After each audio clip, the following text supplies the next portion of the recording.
Welcome to Spotlight Features Digital Deception. I'm Vanessa Smith. Before we begin, we would like to do a land acknowledgement. This is being filmed in Red Deer, Alberta, and we would like to acknowledge that Red Deer is located in the traditional territories of the Indigenous communities governed by the Treaty 6 and Treaty 7. This land is the ancestral and traditional territories of the Cree, Sault Sioux, Blackfoot, and Stoney Nakoda peoples. We also recognize the Métis people, whose footsteps have marked these lands for centuries. We are grateful for the opportunity to live, work, and learn on this land. We live in a world more connected than ever before. Every day we rely on digital tools to work, learn, vote, shop, and stay in touch with the people we care about. But with that convenience comes risk.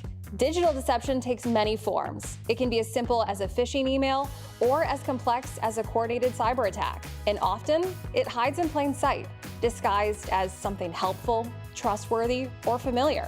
This isn't just a tech issue, it's a human one. Behind every scam is a victim, behind every breach, a community, and behind every solution, people who care about protecting others.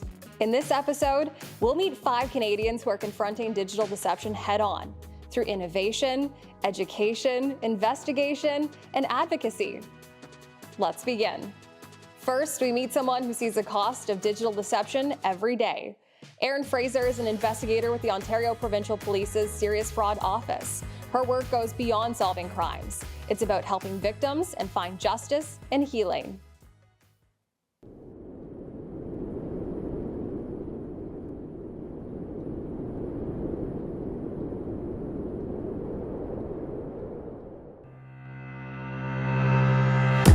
My name is Erin Fraser. I'm a detective constable with the Ontario Provincial Police. I currently work in the Serious Fraud Office and I'm part of the crime prevention team. The Serious Fraud Office investigates financial crimes that are large and complex. A lot of fraud does take place digitally now. A lot of it has to do with how accessible people are. Fraudsters are adapting with technology. They're really on top of it anytime an opportunity presents itself. As soon as you speak to someone who has been the victim of a fraud, you realize it is serious. It can really affect their lives, their relationships, and just overall. You know, they're looking to me for help, for answers. I certainly want to be able to provide those through the investigation, but also find any resources that they may need. I think that's really energizing to me that I can help them. You know, that's why I got into policing in the first place. People who commit fraud are definitely adapting to technology and adapting to situations that are happening in the world, whether or not it's health or environmental emergencies. They're there to capitalize on it. It's really playing on human emotions and a sense of urgency. Phishing or smishing is very prevalent. It's when a person reaches out to you posing as a legitimate business or individual, offering a service or a grant or rebate. Another one is identity, where a person committing a fraud uses your information, your good name, and they may take out bank accounts, credit cards, grants, or bursaries. Investment opportunities are often presented online, offering really good returns for very little risk. In terms of a romance fraud, not only can there be a financial loss, but there's also a loss of a relationship, that they got very used to communicating with this person and thought they were in a relationship with them. What's really important is the crime prevention piece, getting information out there to prevent the victimization in the first place. A good thing to keep in mind is anything unsolicited should be met with suspicion, and if an offer seems too good to be true, it usually is. Keep your personal information private. That goes for social media as well. Keep any information on there, keep it very basic. It's always worthwhile to report it to your local police as well as the Canadian Anti-Fraud Centre. Not only can this help police in an investigation and make linkages that way, but it also can prevent victimization further because police will know what messaging to get out to their communities. As far back as I can remember, I wanted to be in policing. I think it was the connecting with people and also trying to figure out what happened. The language around fraud is often, I fell for it, or I can't believe they fell for it. And the blame needs to be taken off of the victim because it can happen to anybody. They can withdraw, they can feel really violated and cheated, and lose their trust in people and lose their overall sense of security. In terms of supporting victims, we need to listen to the victims. Every victim is different, so we need to understand what they need. You want to give them your best self. If you're in a rush or not fully present, people catch on to that. Once I've listened to a victim, I get an idea of what they may need, what resources they might want to speak to me only, or if they need resources in their community, we can help with all of that. I've definitely seen the resiliency of people who are going through a terrible time in their life. It's really inspirational.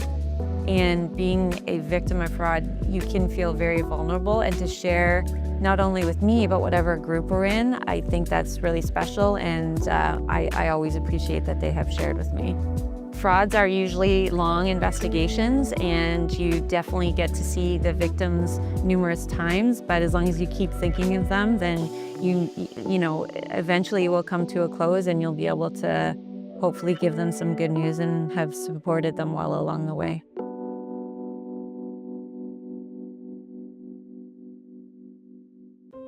Protecting the most vulnerable among us is a responsibility we all share.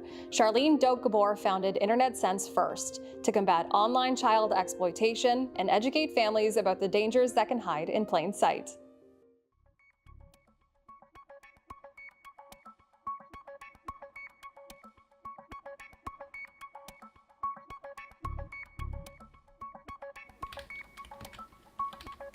Parents need to realize we're giving these devices to our children. The cell phones, the gaming systems, we're all providing them, plus the gateway to the internet.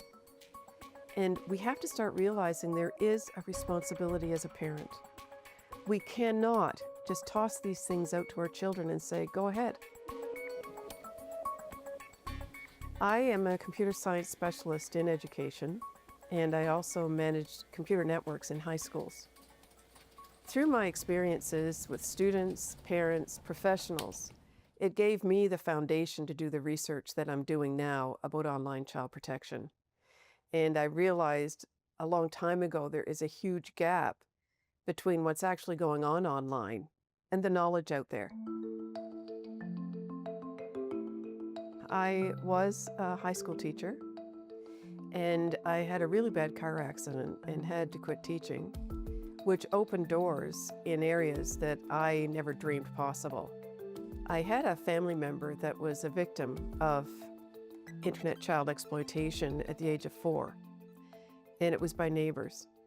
And she lived her life haunted by that, and then at the age of 22, she was killed by a drunk driver. And I started all of my work and research, my charity, in support of her and the family, and in memory of her, and in support of all children that have been abused. I myself have been sexually assaulted by a high school teacher and a university professor. I speak from the heart when I talk about the protection of children.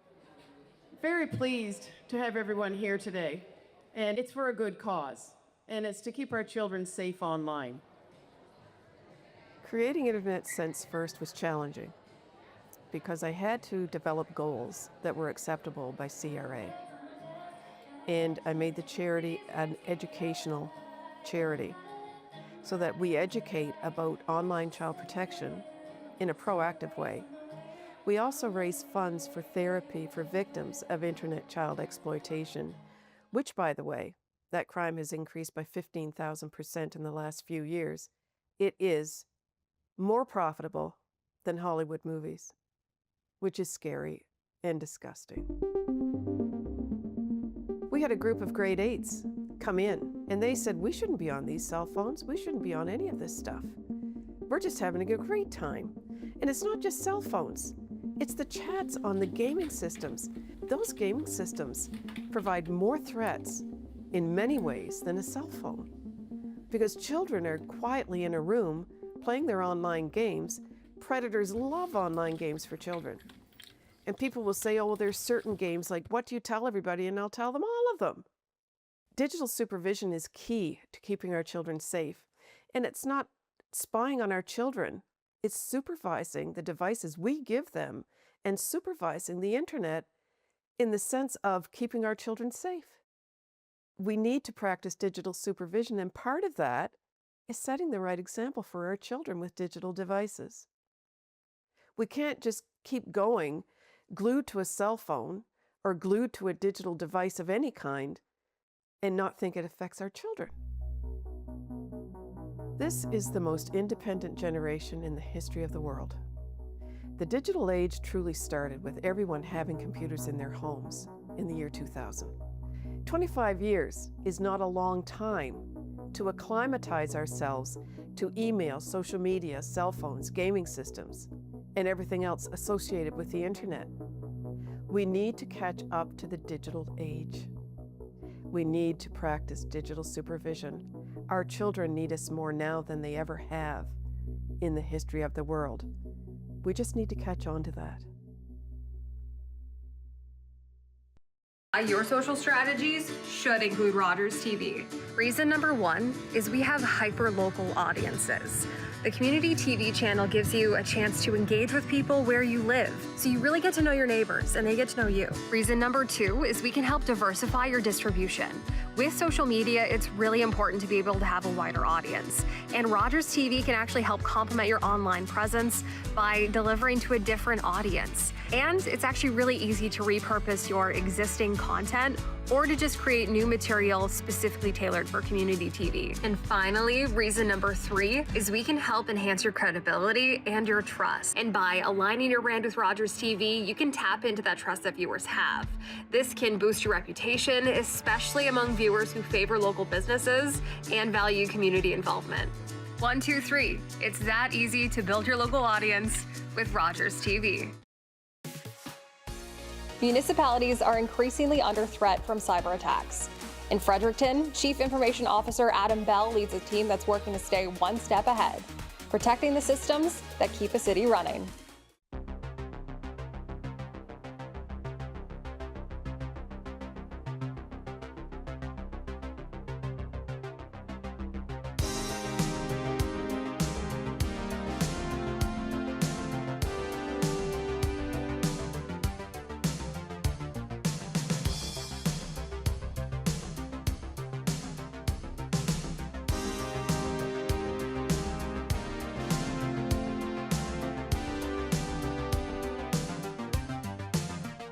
I'm Adam Bell, and I'm the Chief Information Officer for the City of Fredericton.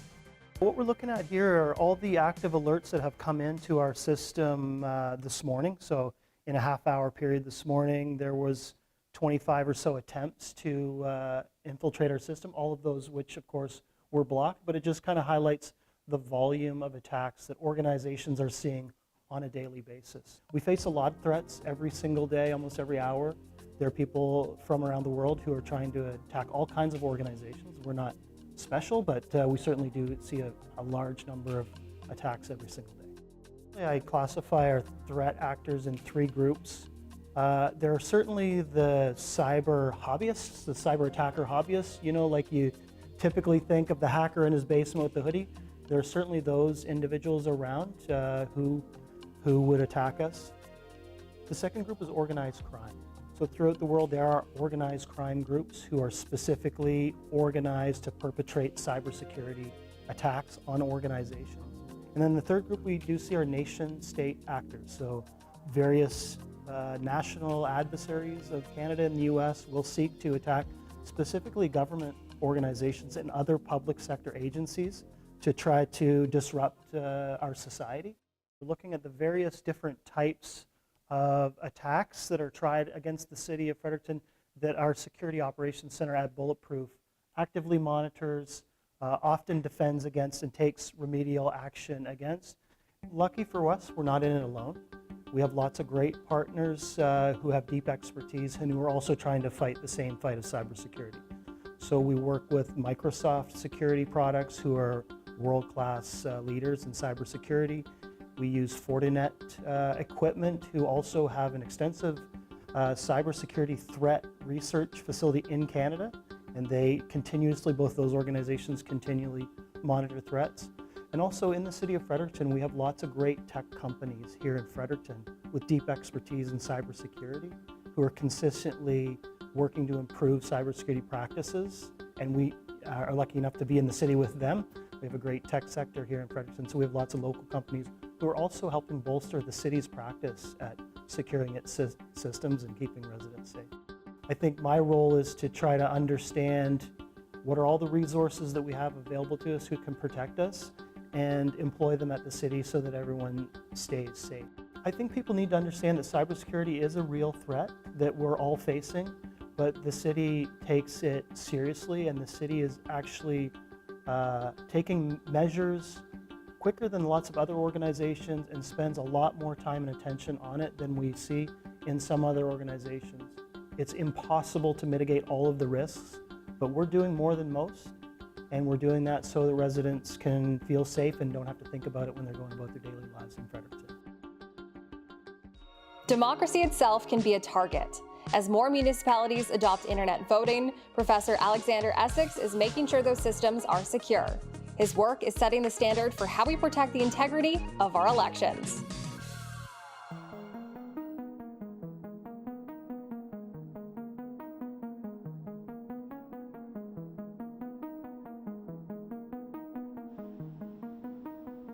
Designing to protect and mitigate cyber threats, that's just the means to the end. The end is that the election is right, that my vote counted, and that my vote is secret. You know, my dad's a professor, and he got a faculty position here at Western. I essentially grew up on campus. I have these memories of walking around the halls in the summertime in the 80s, you know, kind of afraid of this ventilation duct work. Me and my sister, you know.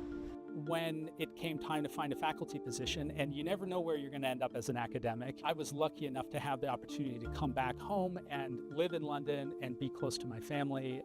There's a researcher in the crypto world by the name of David Chom, and he was giving a lecture at the University of Ottawa, and my advisor sent me an email, said, hey, would you like to come meet David Chom? He's given a talk about elections and voting and how to use essentially cryptography to prove that elections were counted up right while also maintaining ballot secrecy. And I said, yeah, that sounds really great. So I went and listened to the talk, and David was looking for graduate students to become involved in some of the work that he was doing. And that's sort of how I got bit. That's David Chom, who I was mentioning, and that's Ron Rivest, who is a famous Turing Award-winning cryptographer. And I had the absolute privilege of working with both of them on this topic. When you're a young graduate student and you have these, you know, huge figures of the field that actually would, you know, take the time to sit down with you, talk to you, actually give you some guidance. It really means a lot to a young graduate student. I mean, is that the MAC address? If you ever saw those books when you were a kid, Where's Waldo? Let's say that we were having a friendly debate and I claimed that I knew where Waldo was and you didn't believe me. So one thing I could do is just point to him in the book, but then now you know where Waldo is too, and I've spoiled it for you. But what if there was a way that I could prove to you that I knew where Waldo was, but I didn't actually reveal to you where he was, but you would be convinced by it. So that is a kind of a physical manifestation of what you might call a zero knowledge proof. So we can use cryptography, which is a kind of a special form of mathematics, to protect things that need to be protected while proving things that need to be proved, and doing both at the same time. If you have paper ballots and you're hand counting them like Elections Canada does, you can stand there as an independent observer and watch that ballot counting process. But if you want to take elections and put them online, you need a digital solution. You need some kind of digital analog to that. It turns out we can use cryptography to create that proof, that evidence that the election was counted up right, while also protecting the individual ballot secrecy of everybody involved. 444 municipalities in Ontario, about half of them now offer some kind of online voting solution. That really puts us into a new world where some of these cyber threats are something that we actually do have to deal with. We can't just think about it, we actually have to protect against it. But up until recently, there's been no standard for what an online voting system should look like, what it should offer. But I am happy to say that through the last several years, myself and my colleagues have been working, and we do now have the first national standard for online voting for Canada, for municipal elections. The standard is published with the Digital Governance Standards Institute, which is a nationally accredited standards body. So any municipality that wanted to consult that standard could go to that standards agency. You can just go to their website and then download the current draft, and then they can roll that into their RFP. What Canada ultimately needs is a federal agency that can be a kind of a concentration of knowledge and expertise to then advise other bodies of government on what is, safe or maybe not so safe as far as voting goes. And finally, we meet Andrew Brown, a tech entrepreneur from Schreiber, Ontario. Through his company ExamPro, he's helping people understand artificial intelligence and how to use it safely and responsibly in a rapidly changing world.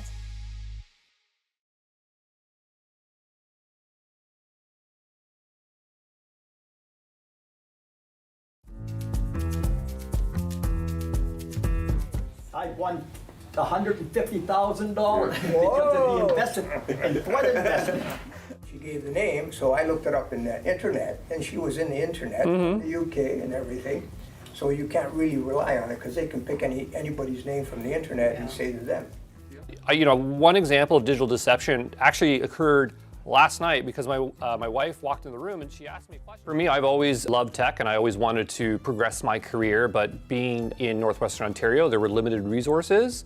So I left and I learned a lot of stuff, and to me, it just seems fair to provide that to anybody so that they have the same kind of enthusiasm for tech and accessibility to tech that I always wanted.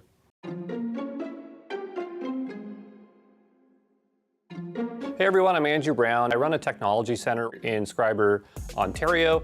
My primary business is teaching tech online for free, both cloud AI and all sorts of things.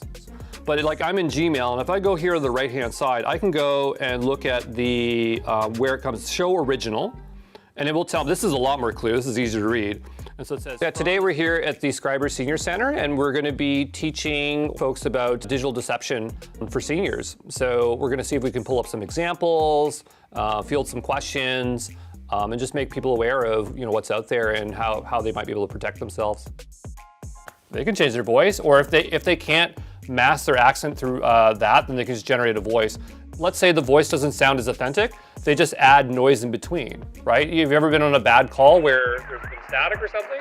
So they just add that additional layer, and then when you're dealing with someone with a senior, maybe they're hearing impaired. AI is an emerging technology and it's moving extremely quickly. And even though it's a very exciting technology, it can also be very concerning. Security measures are trying to catch up with AI, and so it's really important that we do as best for ourselves to get ahead while the safeguards catch up. Mom, I've been in an accident and need you to send me money for a cab ride to the hospital. And I think it's really important to understand the capabilities of what AI can do. Folks might not realize how quickly these things can generate out audio. So within, I think 4 minutes of audio clip, someone can synthesize your voice and it can sound realistically like you. So let's say you pick up the phone and someone's talking to you for 4 minutes, they're capturing that data to plug into an AI to synthesize your voice, right? Or they could be phishing for personal data. So maybe they can compromise one of your friends, make it sound like their voice, phone call you, and then extract out key personal data to then compromise one of your accounts. And right now we don't have the technologies to safeguard folks. And so we need to teach people to be hyper aware of what's coming into their inbox or into their socials and making sure that they're aware of where they can be compromised. Digital deception isn't just a threat to our devices. It's a threat to our trust in our systems, institutions, and even in one another. But as we've seen today, there are people across this country working to protect that trust.